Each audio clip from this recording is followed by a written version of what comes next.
Então, é isso. Vamos lá, Baixa Idade Média. O Gustavo ensinou para vocês, né, o básico de feudalismo, né, eu vi, né, que ele ensinou para vocês alguma organização social, né, e também a política dos feudos, né, aquela coisa das três classes e tal, né. Então eu vou falar da Baixa Idade Média agora. A Alta Idade Média, gente, desde a queda de Roma em 476, que ele falou isso, né, até o século X, IX, mais ou menos, né, eu não tenho um consenso historiográfico sobre isso, mas o que divide isso é justamente esse sistema que a gente chama de feudalismo, mas hoje em dia na historiografia não se chama mais tanto de feudalismo, né, porque a gente chama mais de sistema senhorial, mas enfim, isso não importa para vocês, porque cai assim no Enem, então deixa eu adicionar mais uma pessoa aqui na nossa... Ok, então vamos lá. A Baixa Idade Média, né, é caracterizada pelo auge do feudalismo e também pela queda dele, como a gente vai ver depois, né, a crise do feudalismo. A partir do século XI, no século XI, o poder senhorial ele se expande muito, né? Tem um historiador que é o Chris Wickham, que ele fala que do século IX, né, no meados do século IX, que é o fim do Império Carolíngio, que é um império que vocês não puderam estudar, infelizmente, mas é muito importante para a gente entender a Europa, o Império Carolíngio. Desde o fim do Império Carolíngio, da dinastia Carolíngia, os senhores ganharam muito poder, né? E houve um engaiolamento do campesinato, ele fala dessa forma. O campesinato passou a ficar mais preso à terra, né? Porque eles servem ao senhor, né? Eles vendem as suas propriedades aos senhores. Isso do século IX ao século XI, né? É um processo gradual de eles vendem suas propriedades aos senhores, e os senhores eles acabam ficando presos à terra. Eles só têm direito ao usufruto daquela terra, entende? Então, outras coisas expandem esse poder senhorial, né? Essa prosperidade econômica do feudalismo, dos senhores, que são as inovações técnicas na agricultura, que a gente tem várias inovações técnicas na agricultura. Você consegue ver meu mouse? Conseguem, né? Nessa imagem aqui, por exemplo, vocês podem ver o rodeio de terras, né? Que é uma técnica que foi aprimorada e eu imagino que inclusa na Europa com o feudalismo, né? Que você aproveita melhor a rotatividade da terra, né? Você aproveita melhor os tempos, as estações. O arado de ferro também é uma invenção dessa época, né? E que é bem mais eficaz, né, que o de madeira. Como você vê aqui o de madeira, mas e também a ser puxado por cavalos, né? Que os cavalos são bem mais fortes, né? Aqui você vê bois, mas na Idade Média, no feudalismo, eles criaram um arado puxado a cavalos, puxado inclusive pelo pescoço, né? Que é mais forte. Né? E a estabilidade no clima ajudou para esse aumento da produtividade. Todas essas coisas aumentaram a produtividade e muito do campo, né? Foi uma época muito próspera pro campo. Não digo que os camponeses aproveitaram essa prosperidade, né? Eu digo que para os senhores foi muito próspero e foi muito produtivo. E isso permitiu também um crescimento populacional muito grande e a dinamização das atividades comerciais com as cidades. Como assim? Os excedentes agrícolas, né? Porque a gente tende a falar, a historiografia mais do começo do século XX, né, do século passado, falava muito que os feudos eram muito... Né, as propriedades senhoriais eram autocráticas, né, autossubsistentes. Mas isso não é verdade. Eles faziam comércio também. Né? E esse aumento da produtividade permitiu que sobrasse mais coisa para comerciar. Né? E isso foi responsável pelo crescimento do comércio no século XI. Né? E também, consequentemente, o crescimento da cidade. Vou passar para o próximo slide. Que é a expansão urbana e comercial. Né? Se fala muito de renascimento urbano nessa época, no século XI. Né? Como eu já falei, esse aumento da produção que gerou um excedente agrícola maior, né? Que estimulou o comércio, né? com as cidades. Né? Então, a prosperidade das cidades, o crescimento das cidades medievais, foi os feudos que foram responsáveis por isso, os senhores, né? Os senhores investiam nas cidades, né? O mercado citadino era importante, né? E esse aumento da produtividade, né? Essa economia nas cidades ela foi aflorada, ela foi, né, às alturas, e se criaram muitos núcleos urbanos ao redor das rotas comerciais, né, que foram sendo criadas nesse período, entre o século XI e o século XIII. Né? Muitos núcleos urbanos, muitas cidades aparecendo. Né? Eu não gosto dessa expressão renascimento urbano, porque existiam cidades na Idade Média, desde a queda do Império Romano, continuaram existindo as cidades, mas pode cair assim no Enem, por isso que eu botei para vocês, renascimento urbano. Né? E aí a gente tem os burgos. Né? Os burgos, eles são como uma espécie de feiras, né, que são centros comerciais, localizados, né, tipo, só que a princípio eles eram periódicos, né, tipo, a cada uma semana, a cada 2 semanas, aí passou a ficar fixo, né, sedentário nos lugares, e eventualmente esses burgos eram inclusive incluídos nas cidades. Né. Eu tenho uma imagem aqui muito interessante, essa imagem aqui, gente, da direita, vocês conseguem ver, né? Ela...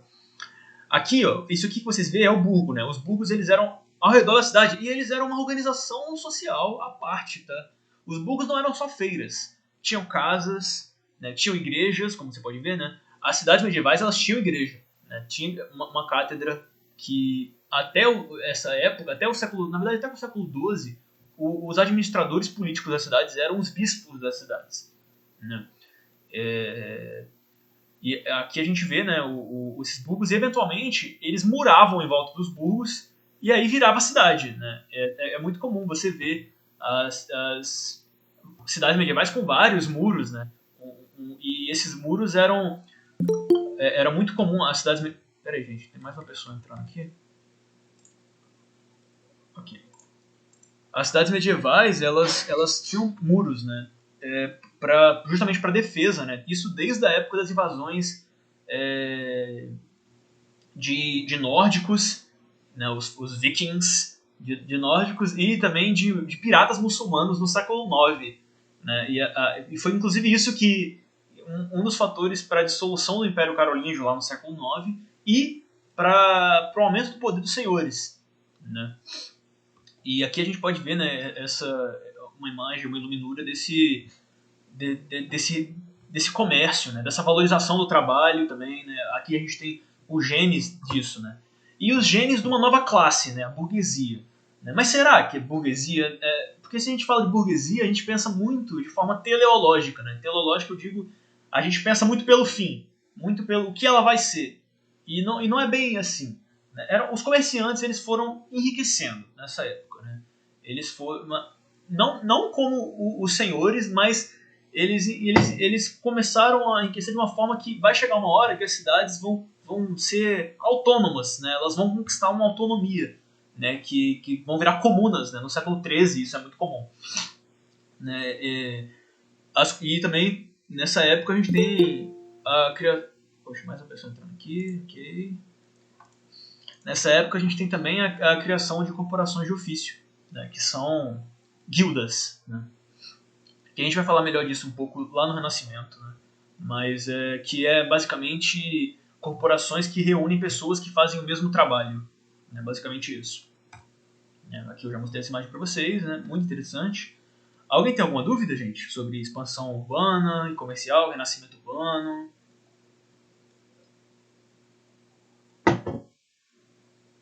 Então, pra mim tá tranquilo. Então eu vou continuar. Aqui a gente tem um mapa, né, que eu botei só para ilustrar isso, o tanto de rota comercial que foi se criando nessa época, né? Que rotas comerciais a longa distância, né? Antes disso, na Europa, nessa época, o comércio era muito a curta distância, né? E esse aumento da produtividade, essa explosão do comércio e das cidades também, por consequência, gerou o grande aumento nas rotas comerciais. Né? A gente pode ver aí, né? Eu botei só a título de ilustração. Né? Vou passar aqui. Então agora a gente chega nas cruzadas. Né?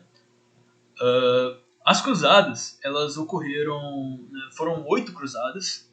né, entre 1096 e 1270, por motivos diferentes, mas todas envolviam a tomada de Jerusalém. Né? O contexto das cruzadas é de um imaginário de anti-islamismo, né, anti-muçulmano, isso desde do século VIII, né, do século VII também, na verdade, né, que foi quando se começou, né, o Islã foi criado nessa época, né, o Maomé é do século VII, 629, ele invade Meca, enfim. O Islã, nessa época, a gente estuda muito a Europa, tudo que a gente está estudando aqui de Idade Média é europeu. Né? A gente tem um ensino muito europeu. Se eu tivesse mais tempo, eu ia gostar de explorar o Islã. O Islã é incrível, cara. O Islã é muito incrível.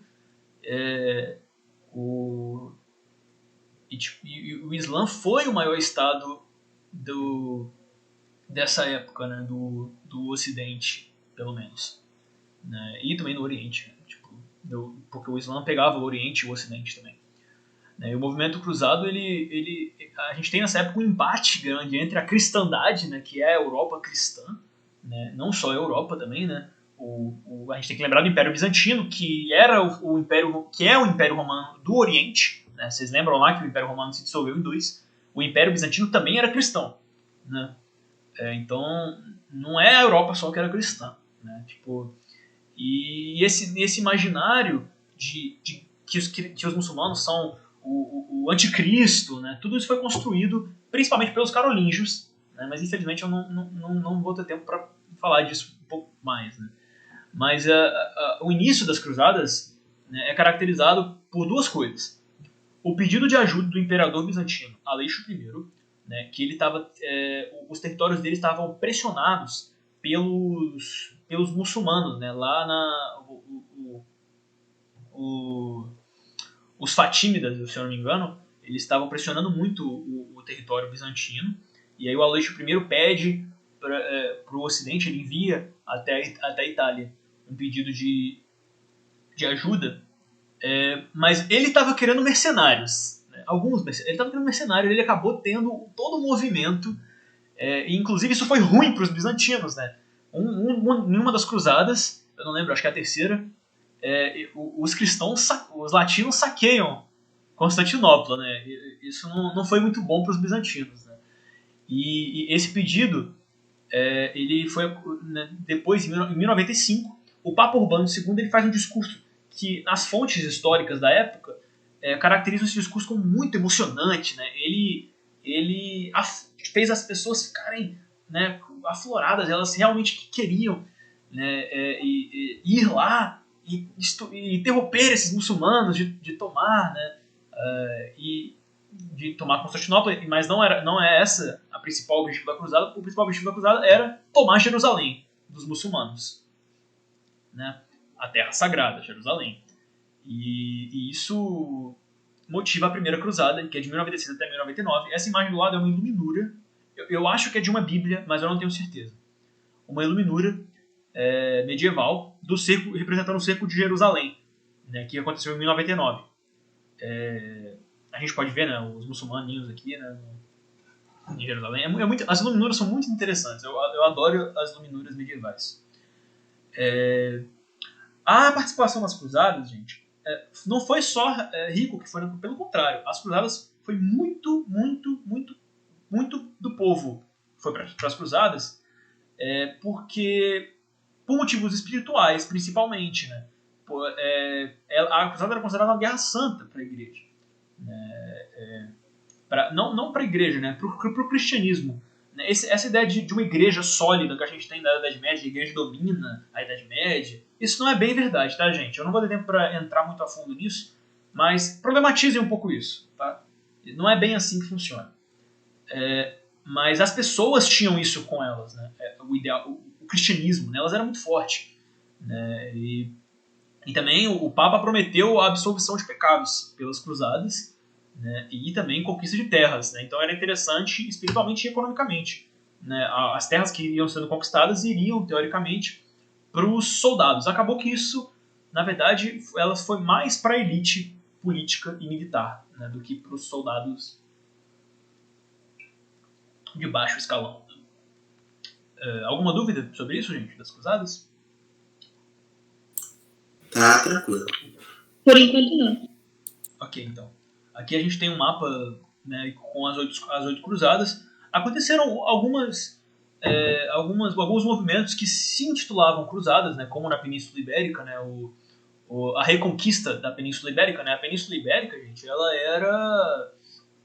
ela foi muçulmana por muito tempo. A gente tem um legado muçulmano muito grande na nossa cultura. Eu digo a nossa cultura desde a colonização portuguesa, né, porque o território da Península Ibérica ele só foi reconquistado pelos cristãos em 1300, sabe, 1200.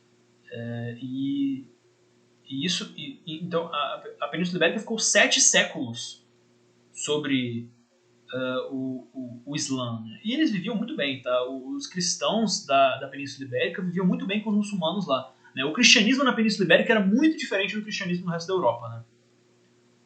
Mas enfim, esse é o mapa das 8 cruzadas aí. Vou passar. Eles sempre tinham como foco Jerusalém, tá, gente? Mas eles iam conquistando muitas coisas no caminho, né? No final das contas, eles nem conquistaram Jerusalém.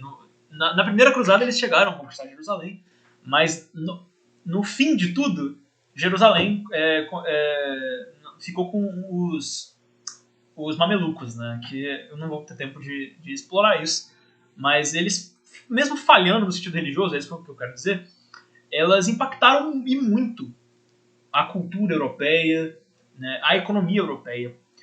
As cruzadas permitiram a abertura de novas rotas comerciais para o Oriente, coisa que a Europa não tinha desde Roma. Desde Roma. Né, comércio de especiarias. E isso enriqueceu muito a Itália. Né, a Itália, Veneza, essas cidades italianas costeiras, elas enriqueceram muito nessa época, tá? Gênova. Então, isso que eu quero dizer com a reabertura do Mediterrâneo. Né, isso vai permitir também depois o Renascimento, né, o Renascimento que a gente conhece, que vocês estudaram, que vocês vão estudar também, né, a gente vai passar isso na Itália. O desenvolvimento artístico e científico, a partir das trocas culturais, muitas trocas culturais. Os árabes, a cultura grega, gente, que a gente tem, se fala muito que na Idade Média não tinha, eles não valorizavam a cultura grega e romana, greco-romana. Isso não é verdade, tá? Não é verdade. Mas eles tinham perdido muito da cultura grega, principalmente. E isso ficou com os árabes, né? Lembra lá do helenismo, que eu expliquei lá atrás, do helenismo? Então, o helenismo expandiu a cultura grega para o Oriente. E isso permitiu com que os árabes preservassem a cultura grega. Eles preservaram, diferente dos europeus que cagaram para a cultura deles, né? Os europeus cagaram para a cultura deles, os árabes não. Aqui do lado a gente vê um manuscrito e uma iluminura de Sócrates. Né? Vocês podem ver, árabe, né? É um manuscrito árabe de Sócrates. Esse aqui é o Sócrates, né? Você pode ver que eles estão arabeizados, né? Isso é muito interessante. Mas é o Sócrates, tá, gente? O Sócrates lá da Grécia, vocês estudaram filosofia, provavelmente, o Sócrates. Né? E muitos textos do Aristóteles, do Sócrates também, não do Sócrates, né? Do Platão, porque o Sócrates nunca escreveu nada, foram recuperados nessa época, né, pelos árabes. A gente deve isso... A gente não, né? Porque a gente não é europeu. Mas os europeus da época deviam isso aos árabes. Né? E essa interação com os muçulmanos, por um lado, gerou muita intolerância, como eu acabei de falar das cruzadas, mas também não é bem assim. Né? Não é tanto essa ideia de intolerância muito forte nas cruzadas é mais uma coisa do imaginário europeu do que do lado dos árabes. Né? Os árabes viam os cruzados como francos. Né? A palavra árabe para os cruzados era frange. Né? Para eles, os cruzados, a cruzada para eles era puramente por motivos políticos. Né?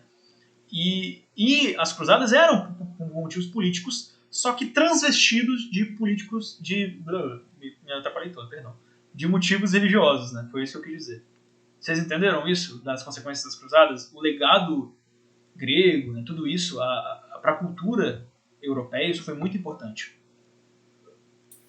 Sim, deu para compreender. Ok, vamos passar aqui.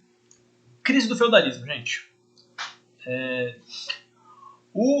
As cidades, o crescimento das cidades até o século XIII, né? No século XIII as cidades já estavam enormes, né? As cidades medievais, essas cidades aí, elas tinham 40 mil pessoas, né? Tinham cidades com 40 mil pessoas.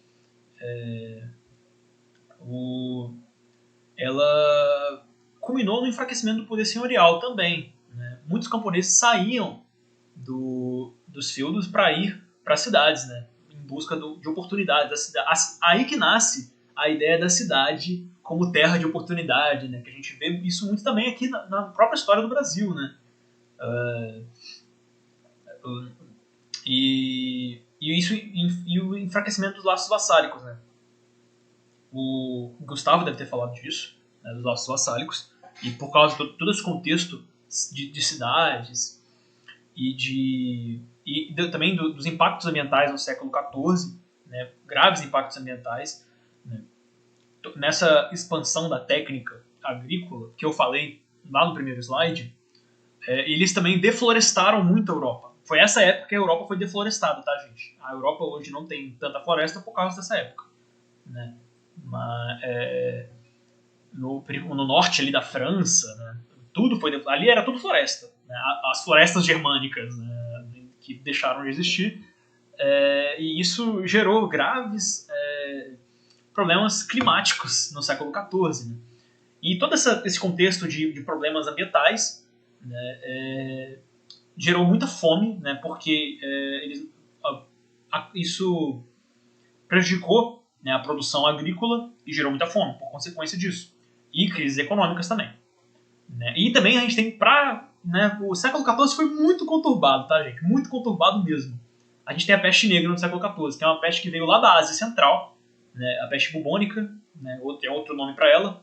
Ela já veio para a Europa outras vezes, tá? A peste bubônica. Né? No século VII a gente teve epidemias de peste bubônica, mas não igual dessa vez. Dessa vez foi uma pandemia na Europa mesmo. Né? 1/3 da população morreu. Isso impactou muito o imaginário europeu daquela época. Muito mesmo. O que eu botei aí na sensação constante de medo e do fim dos tempos, né? Eles acharam que o mundo estava acabando, né? O demônio estava na Terra, todo mundo morrendo, né? Tem um filme muito bom que eu recomendo vocês assistirem. O nome é O Sétimo Selo. Talvez no grupo de lá a gente possa assistir. É um filme muito legal que fala justamente desse contexto junto com as Cruzadas. Né? É um filme que junta essas duas coisas. Eu assisti, ele é muito bom mesmo. Muito bom, né? Muito bom. E também é um contexto de conflitos do século XIV. Né? Por exemplo, o maior de todos, né, a Guerra dos 100 Anos entre a França e a Inglaterra, né, que durou mais de 100 anos. Né? Mas eu não vou poder falar da Guerra dos 100 Anos aqui, né? Mas enfim. O que vocês têm que saber é que essa época, o século XIV, foi um momento muito conturbado. E isso, obviamente, diminuiu o poder dos senhores muito. Né? Aqui a gente tem a dança da morte, gente. Isso é muito interessante. Por causa da peste negra, se criou todo um folclore, um imaginário de que, em relação à morte, né? A morte virou uma referência. E todos vão passar pela morte. Então, e todos vão participar da dança da morte. Tem muita iconografia disso, dessa época. Isso no Renascimento também tem muito disso. Né? Que desde o mais pobre até o mais rico, todos vão morrer. Né? Eu botei aí essa imagem porque eu acho muito legal mesmo. Que é a dança da morte. Né? Ou a dança macabra, é outro nome para ela. E outra coisa que serviu para dar um cheque, que não é bem um cheque, né, porque o feudalismo persistiu em alguns lugares por muito tempo, né, mas que representou essa crise do feudalismo foi as revoltas camponesas. Tá? Isso é importante, tá, gente? Como eu já falei das cidades com ambiente de oportunidade, eu já falei disso, né, e todo esse contexto conturbado do século XIV gerou um aumento de impostos, tá? Um aumento de impostos e um aumento da exploração do trabalho também. Tá? Nos feudos, né? no contexto rural. E isso desencadeou uma série de revoltas camponesas no século XIV. Né? Uma série mesmo, muitas revoltas camponesas. As mais famosas delas é na França, né? são as revoltas camponesas na França, porque tudo fica mais famoso na França, né, gente? A gente tem uma historiografia muito lambibola da França, né? Mas enfim. E essas revoltas camponesas mostraram a incapacidade no controle dos senhores. Eles conseguiram controlar as revoltas camponesas, né? Não foram as revoltas camponesas que acabaram com o feudalismo, tá, gente? O que eu quero dizer é que as revoltas camponesas, elas representaram o momento que a Europa estava vivendo. Gradualmente, os senhores foram perdendo cada vez mais poder e os reis foram ganhando poder cada vez mais. E isso vai culminar na modernidade. Na modernidade, a gente tem as monarquias fortes, né? Até o absolutismo mais pra frente. Né? O fortalecimento do poder dos reis, ele vem daí. Entende? E aqui algumas imagens. Né? Essa daqui é uma imagem, uma iluminura de umas revoltas camponesas na França. Né? Na França, o nome que se dá é Jacquerie. Né? Meu francês não é bom. Jacquerie. Né? Eu gosto muito dessa imagem, eu achava muito legal. Dos caras metendo um pau no cavaleiro aí. E aqui outra imagem das revoltas camponesas. E basicamente é isso, gente. Vocês têm alguma dúvida sobre tudo isso que eu falei de revoltas camponesas, né, da crise do feudalismo? O que eu tinha para dar era isso. Né? Se alguém tiver alguma pergunta. Não? Ninguém tem pergunta? Pra mim tá tranquilaço. Tá de boa. Então é isso. A partir da próxima aula, né, no momento também não tem nenhuma pergunta, né? A partir da próxima aula, o Gustavo deve começar já a Idade Moderna. Deixa eu vir aqui. A partir da próxima aula, o Gustavo deve começar a Idade Moderna, né, que é um período importante. Né? Todos os períodos são importantes, né? Mas uma coisa que eu quero falar pra vocês, já que sobrou um tempinho de aula, né, que eu acho interessante, que não deu tempo, porque como a gente tem muito pouco tempo de aula, né, a gente da história tem muito pouco tempo de aula, imagino que todas as matérias devem estar passando por isso. É muito difícil, fica muito difícil da gente problematizar as coisas, né? Muito difícil de problematizar. Então, a Idade Média, ela foi criado todo um imaginário de depreciação da Idade Média na modernidade. Isso é uma coisa da modernidade. Né? Na Idade das Trevas, né, que falam muito da Idade das Trevas, que teve muito analfabeto. Né? Isso não é verdade, tá, gente? Tanto que a invenção, as escolas, como a gente conhece, foram inventadas pelos carolíngios, né? Pela dinastia carolíngia. Vocês viram que eu falei muito de carolíngio? Depois vocês dêem uma pesquisada, tá? No carolíngio, eu não vou ter tempo de falar disso, infelizmente. Mas é muito interessante os carolíngios, né? Os francos, né? Que são aqueles germânicos lá das invasões lá de Roma, né? Um dos reinos germânicos que posterior a Roma foi o reino dos francos. Né? Os carolíngios, eles são uma dinastia dos francos. Né? E eles são muito... Tanto que o Carlos Magno, né, que é o mais emblemático dos carolíngios, né, ele é considerado o fundador da Europa. Né? Da Europa como a gente conhece hoje. Né? Não do território Europa, do imaginário Europa, né? Do imaginário Ocidente, desse imaginário que a gente herda tanto, né? Esse maldito imaginário que a gente está sempre olhando, né? Nos nossos livros, tudo tem isso, né? Então, o que eu digo é para vocês tentarem, eu sei que é difícil, mas tentar pensar um pouco criticamente quanto a tudo isso, né? O Islã, por exemplo, eu não pude falar de Islã, mas o Islã são eles que estão bombando aqui, não é a Europa, não é o feudalismo. Feudalismo teve só em alguns poucos lugares da Europa, tá? Tipo, nem foi a Europa inteira que foi feudal, né? Que teve esse tipo de propriedade que a gente ensina aqui. Né? Então, e isso está sendo discutido na historiografia há muito pouco tempo também. Né? Só do século passado, né, para cá, metade do século passado para cá a gente está discutindo isso. Então, só isso que eu tenho a dizer para vocês, né? Infelizmente, eu não tenho muito tempo também para falar disso tudo, mas é isso, eu espero que vocês tenham gostado da aula, gente. Vocês têm mais alguma coisa para falar? Alguém?